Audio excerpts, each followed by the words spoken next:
Assalamualaikum warahmatullahi wabarakatuh. Innal hamdalillah nahmaduhu wa nasta'inuhu wa nastaghfiruh wa na'udzu billahi min syururi anfusina wa min sayyiati a'malina may yahdihillahu fala mudhillalah wa may yudlil fala hadiyalah. Asyhadu an la ilaha illallah wa asyhadu anna Muhammadan abduhu wa rasuluh. Rabbi shrah li sadri wa yassir li amri wahlul 'uqdatam min lisani yafqahu qawli ya fattahu ya alim. Faqala Allah ta'ala fil Qur'anil 'azim. A'udzu billahi minasy syaithanir rajim. Bismillahirrahmanirrahim. Inna fi khalqis samawati wal ardi wa ikhtilafil laili wan nahar la ayatin li ulil albab alladzina yadhkuruna Allaha qiyaman wa qu'udan wa 'ala junubihim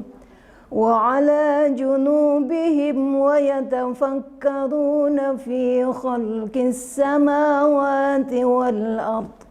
Rabbana ma khalaqta hadza batila subhanaka faqina 'adzaban nar.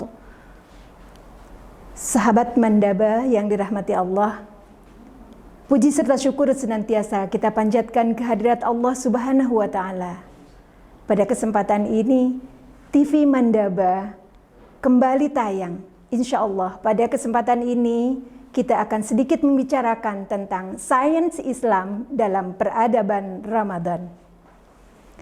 Sahabat Mandaba yang berbahagia, sains, ilmu pengetahuan, atau dalam agama disebut al-ilmu, adalah usaha sistematis yang membangun dan mengatur pengetahuan dalam bentuk penjelasan dan prediksi yang dapat diuji tentang alam semesta.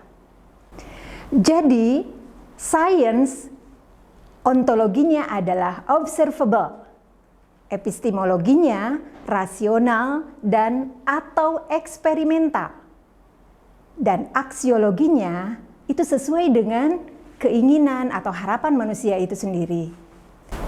Sedangkan Islam adalah merupakan agama yang diturunkan kepada Nabi Muhammad SAW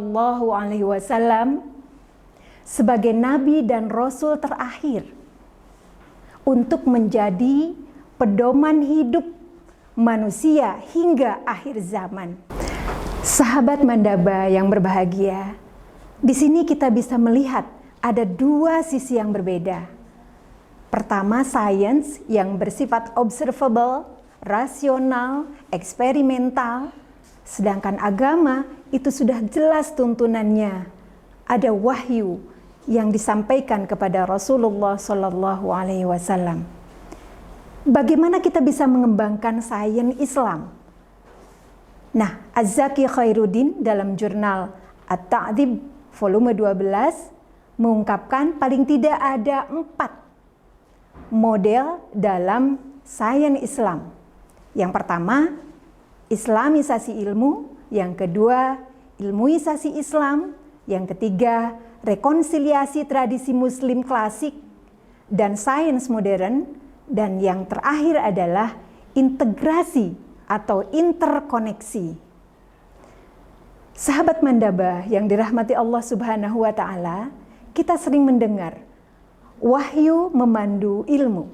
Nah, ini yang kita harapkan, bahwa wahyu yang telah Allah sampaikan itu memang menjadi pedoman bagi kita, sehingga sains yang dikembangkan juga itu terinspirasi dari wahyu Allah yang telah disampaikan kepada Rasulullah SAW. Sebagaimana yang tadi dibacakan, Quran surat Ali Imran ayat 190 sampai 191 itu menginspirasi kepada kita bagaimana untuk mengembangkan sains.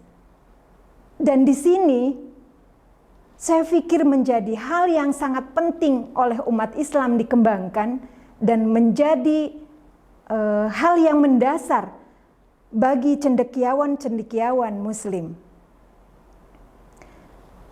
Inna fi khalqis samawati wal ard, sesungguhnya dalam penciptaan langit dan bumi, silih bergantinya siang dan malam, itu menjadi tanda-tanda bagi orang yang berpikir, atau di situ dikatakan ulil albab.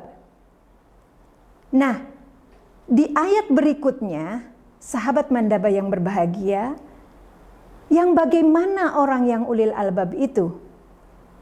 Alladzina yadhkurunallaha qiyaman wa qu'udan wa 'ala junubihim wa yatafakkaruna fi khalqis samawati wal ard. Dia selalu berpikir, bertafakur. Nah, berarti di situ ada aktivitas yang harus dilakukan oleh umat Muslim kalau dia ingin menjadi seorang yang ulil albab. Aktivitas apa yang harus dilakukan Muslim itu? Yang pertama adalah tafakur atau berpikir. Kalau berpikir, tentunya itu cenderung untuk rasional. Kita gunakan akal yang Allah berikan terhadap kita untuk bertafakur atau berpikir secara rasional. Ini yang mendasari tentang sains. Dan aktivitas yang kedua adalah tadzakur atau berzikir. Tentunya aktivitas berzikir ini adalah mengagungkan asma Allah Subhanahu wa Ta'ala. Dengan kita melakukan aktivitas berpikir atau mengembangkan sains, sehingga kita bisa mengetahui betapa luar biasanya penciptaan yang Allah telah lakukan. Semua ini adalah diperuntukkan untuk kita sebagai manusia. Maka aktivitas tadzakur ini merupakan aktivitas spiritual kita untuk mengagungkan Allah Subhanahu wa Ta'ala, sehingga dengan dua aktivitas yang kita lakukan akan muncul kesadaran atau keyakinan yang bersifat transendental, yang menguatkan keimanan dan ketauhidan kita kepada Allah Subhanahu wa Ta'ala. Kemudian kita sadar bahwa satu penciptaan Allah yang dilakukan dengan penciptaan Allah yang lainnya itu saling berinterkoneksi. Adanya siang, tentunya adanya malam. Adanya gunung, ada lembah. Nah, tentunya itu ada interkoneksi. Sehingga dengan aktivitas tadi muncul juga kesadaran kita bahwa ada saling ketergantungan. Ada saling terhubung antara penciptaan yang satu dan penciptaan yang lain. Sehingga muncullah kesadaran yang bersifat interconnection. Dari situ akan muncul kesadaran atau keyakinan unity of universe. Kemudian muncul unity of God, sehingga menguatkan kesadaran yang paling puncak, yaitu bahwa kita sebagai manusia adalah diberi amanat oleh Allah Subhanahu wa Ta'ala untuk menjadi pemimpin di muka bumi ini, atau kesadaran sebagai khalifah fil ard, sebagaimana yang diungkapkan dalam Quran surat Al-Baqarah ayat 30. Sahabat Mandaba yang berbahagia, dari model integrasi, interkoneksi, sains Islam, ini sekarang sudah banyak sekali dilakukan oleh para ilmuwan, bahkan ilmuwan-ilmuwan yang non-muslim. Dan banyak sekali yang akhirnya Allah beri hidayah karena penemuan-penemuannya itu. Salah satu yang terkait dengan kita pada bulan Ramadan ini, di mana kita diwajibkan untuk berpuasa, ini salah seorang peneliti yang mendapatkan hadiah Nobel, yaitu Yoshinori Ohsumi, yang meneliti tentang proses autophagy dan autolisis dalam orang yang berpuasa. Beliau menjelaskan bahwa memang benar syariat untuk berpuasa itu bukan semata-mata Allah mewajibkan untuk melaksanakan ibadah puasa. Tetapi di situ banyak hikmah yang luar biasa setelah beliau mengadakan penelitian yang mendalam sehingga beliau mendapatkan hadiah Nobel. Sahabat Mandaba yang berbahagia, sebenarnya ciri dari orang yang ulil albab itu banyak sekali dalam Al-Quran. Bukan hanya dalam Quran surat Ali Imran ayat 190 dan 91 saja. Tapi ada juga di Quran surat Ali Imran ayat 7. Kemudian Quran surat Ar-Ra'du ayat 19 sampai 22. Dan ayat-ayat Al-Quran yang lainnya. Yang menjelaskan ciri orang yang ulil albab itu seperti apa. Sahabat Mandaba yang berbahagia, bulan Ramadan sebagai syahru tarbiyah untuk menjadikan manusia berpredikat muttaqin yang dilakukan oleh umat muslim secara rutin setiap tahun. Mestinya tatanan peradaban umat Islam ini sudah semakin meningkat karena Ramadan adalah syahru tarbiyah yang dilakukan secara rutin untuk meningkatkan predikat kita sebagai seorang muttaqin. Namun, sudahkah puasa Ramadan ini berhasil mencetak peradaban manusia yang unggul dan paripurna? Mari kita muhasabah.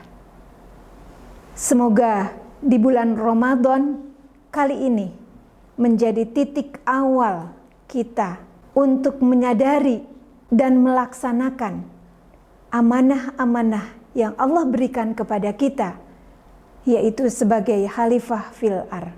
Sahabat Mandaba yang dirahmati Allah Subhanahu wa Ta'ala, sebagai seorang yang bergerak di bidang pendidikan sains, mari kita awali dengan langkah-langkah kecil.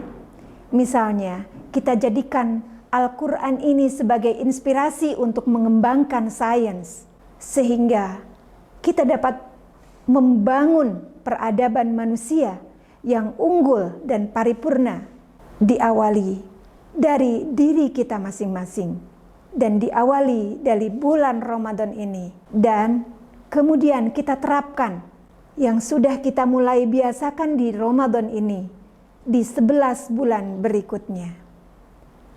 Demikian yang bisa disampaikan. Mohon maaf atas segala kekurangan dan kekhilafan. Wallahu muwafiq illa aqwamit thoriq. Wassalamualaikum warahmatullahi wabarakatuh.